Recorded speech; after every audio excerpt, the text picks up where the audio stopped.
وما خلقت الجن والإنس إلا ليعبدون الله أكبر আল্লাহ তাআলা বলেন, ও আমার বান্দারা জেনে নাও, আমি তোমাদেরকে দুনিয়াতে সৃষ্টি করেছি কেবলমাত্র শুধুমাত্র আমি আল্লাহ তাআলার ইবাদত করার জন্য। ও মুহতারাম হাজিরিন, আল্লাহর ইবাদত আমি কখন করব? আমি তো আল্লাহর পরিচয় জানি না। রব্বুল আলামিন কে, কি তার পরিচয়? রব্বুল আলামিনের পরিচয় যদি আমরা নিতে চাই অনেক ভাবে নেওয়া যাবে। কুরআন সুন্নাহর আলোকে তো নেওয়া যাবেই, যুক্তির আলোকেও অনেক পরিচয় নেওয়া যাবে। কথা বলেন ঠিক কি না? রব্বুল আলামিন তার পরিচয় না জানার কারণে আমরা তার ইবাদত করি না, অথবা ইবাদত করলে ইবাদতের মধ্যে যথাযথ মজা পাই না। তো আল্লাহ তাআলার ইবাদত আমি করব কিভাবে, যেই কাজের মধ্যে, যেই বিষয়ের মধ্যে আমার কোনো মজা নাই? আল্লাহ পাক রব্বুল আলামিন এই জন্য সূরাতুল ফাতিহা, যে সূরাটা অতীতের তাওরাত কিতাবে ছিল না, ইনজিলে ছিল না, জাবুরে ছিল না, কুরআন ব্যতীত অন্য কোন কিতাবের মধ্যে ছিল না, বরং সূরা ফাতিহা এমন এক মর্যাদাপূর্ণ সূরা, যে সূরার মতো মর্যাদাপূর্ণ সূরা পবিত্র কুরআনের দ্বিতীয় আর নাই। বলি সুবহানাল্লাহ।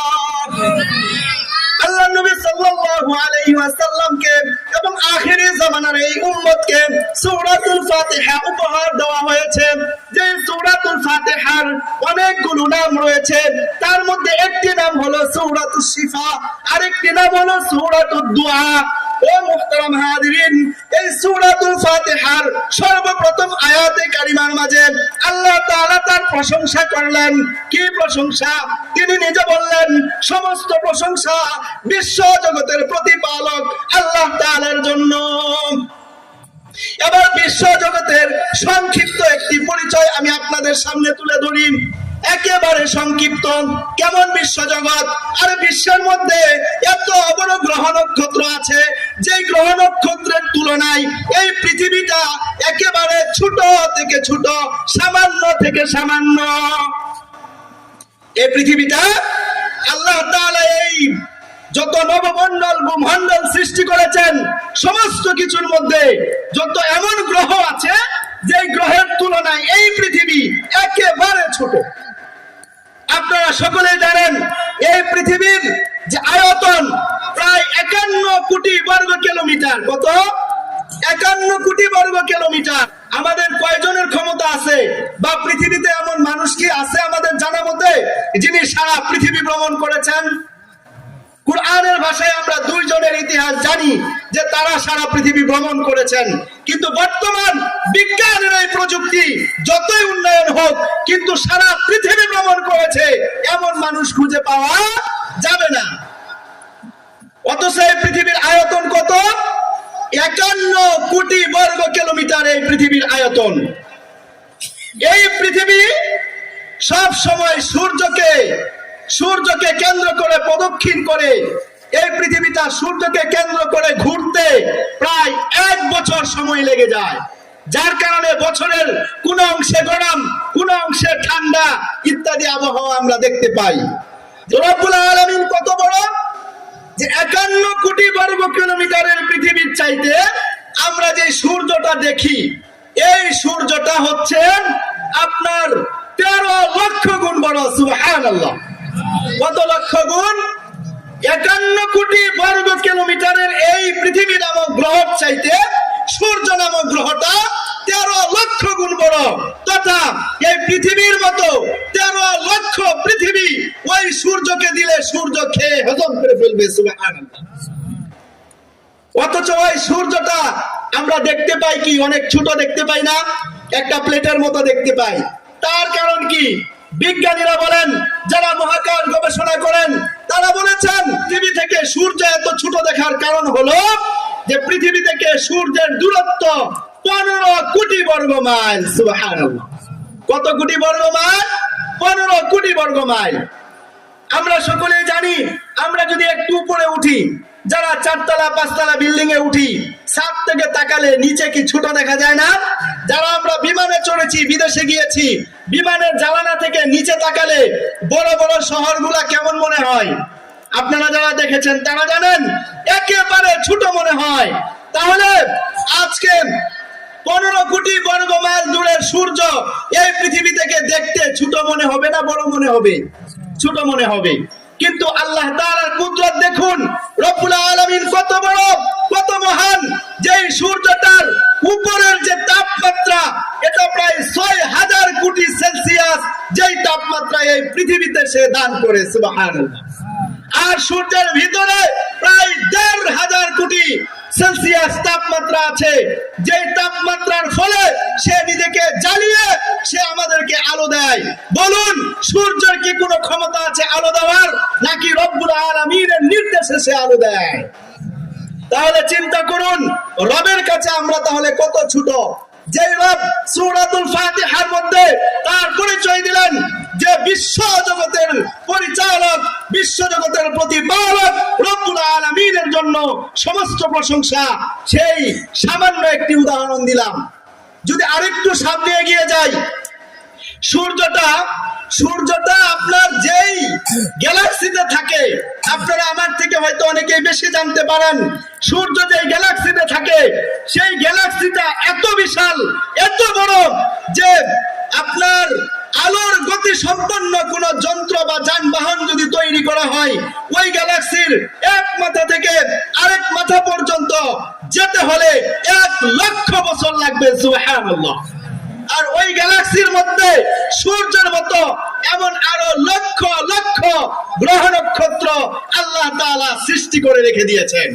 শুধু তাই না, এই গ্যালাক্সি থেকে নিয়ে পৃথিবীর বিজ্ঞানীরা বর্তমান সবচেয়ে যে বড় গ্রহটা তারা আবিষ্কার করেছে, সেই গ্রহের ব্যাপারে এমন তথ্য দিয়েছে যেই গ্রহের কাছে পৌঁছানোর ক্ষমতা পৃথিবীর কোনো মানুষের নাই, সুবহানাল্লাহ।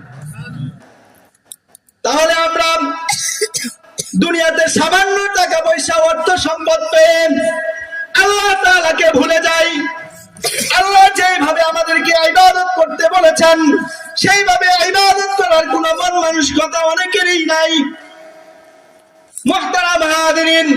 কিন্তু রব আমাদেরকে শিক্ষা দিলেন তার বড়ত্ব, তার ওয়াহদানিয়ত, তাওহীদের শিক্ষা দিলেন যে আল্লাহ ব্যতীত এই পৃথিবী পরিচালনা করা সহ আরো যত গ্রহ নক্ষত্র আছে সমস্ত কিছুর পরিচালক আর কেউ হতে পারে না। যিনি পরিচালনা করেন তিনি হলেন আল্লাহ তাআলা। 2 নম্বর আয়াত, আর রহমানির রহিম। আল্লাহ তাআলা এই আয়াতের মাধ্যমে তিনি যে আমাদের উপরে দয়া করেছেন, তিনি যে আমাদের উপরে বিশেষ রহমত অবতীর্ণ করেছেন, তথা আদম থেকে নিয়ে মুহাম্মদুর রাসূলুল্লাহ সাল্লাল্লাহু আলাইহি ওয়াসাল্লাম পর্যন্ত যে নবী রাসূল পাঠিয়েছেন, এই নবী রাসূলগণ হলেন আমাদের জন্য, এই বিশ্ববাসীর জন্য রহমত, সুবহানাল্লাহ। তাহলে 2 নম্বর আয়াতে কারিমার মাঝে আল্লাহ তাআলা তার রহমতের গুণের বর্ণনা দিলেন। কিসের বর্ণনা? তার রহমতের গুণের বর্ণনা দিলেন। আমরা কুরআনে জানি আল্লাহ তাআলা বলেন, ওয়ামা আরসালনাকা ইল্লা রাহমাতাল লিল আলামিন। আল্লাহু আকবার। আল্লাহ তাআলা বলেন, ও পয়গম্বর, ও নবী মুহাম্মদ সাল্লাল্লাহু আলাইহি ওয়াসাল্লাম, আমি আপনাকে বিশ্ববাসীর জন্য রহমত হিসাবে প্রেরণ করেছি। তাহলে নবীর আগমন আমাদের জন্য রহমত। আমরা সকলেই জানি যে আল্লাহ এত সুন্দর পৃথিবী বানাইলেন, আমাদেরকে সুন্দর করে বানিয়ে জমিনে পাঠাইলেন। এটা তো হতে পারে না যে তিনি আমাদেরকে পাঠাইলেন কিন্তু কোন পথ প্রদর্শক, কোন আমাদের দিক নির্দেশনা দিবে, আমাদেরকে কোনটা সঠিক কোনটা বেঠিক এটা বোঝানোর মতো কেউ থাকবে না, এমন তো হতে পারে না। তাই রব্বুল আলামিন আসমানি কিতাব প্রেরণ করার পাশাপাশি তিনি নবী রাসূলদেরকেও আমাদের জন্য পাঠিয়েছেন। মুহতারাম হাজিরিন, নবী রাসূল কি এখন কেউ আছেন? জবাব দেয়, কেউ আছেন? নবী রাসূল এখন আর কেউ নাই, জমিনে নাই, কিয়ামতের আগে কেউ আসবেন না। তাহলে এই নবী রাসূলের নবীওয়ালা রাসূলওয়ালা কাজের দায়িত্ব কারা বহন করবে? আমরা সকলেই জানি আল্লাহর নবী সাল্লাল্লাহু আলাইহি ওয়াসাল্লাম বলে গিয়েছেন, আল উলামা ওয়ারাসাতুল আম্বিয়া ওয়া ইন্নাল আম্বিয়া লাম ইউরিসু দিনারা ওয়ালা দিরহামা ওয়া ইন্নামা ওয়ারাসুল ইলম। আল্লাহর নবী বলেন যে যুগের উলামা একরাম হলো নবীদের ওয়ারিস, আর উলামা একরাম নবীদের ধন সম্পদের ওয়ারিস নয়, বরং ইলমের ওয়ারিস, জ্ঞানের ওয়ারিস, কুরআন সুন্নাহর ওয়ারিস। সুবহানাল্লাহ। এজন্যই উলামা একরাম আপনাদেরকে বিভিন্ন সময় ওয়াজ নসিহত শোনায়, আপনার জুমায় বয়ানে ওয়াজ শোনায়, এমন ওয়াজ মাহফিলের আয়োজন করলে পরে উলামা একরাম ও কুরআন সুন্নাহর কথাগুলো শোনায়। এটা শোনা যেমন আপনাদের দায়িত্ব, শোনানোটাও আমাদের দায়িত্ব।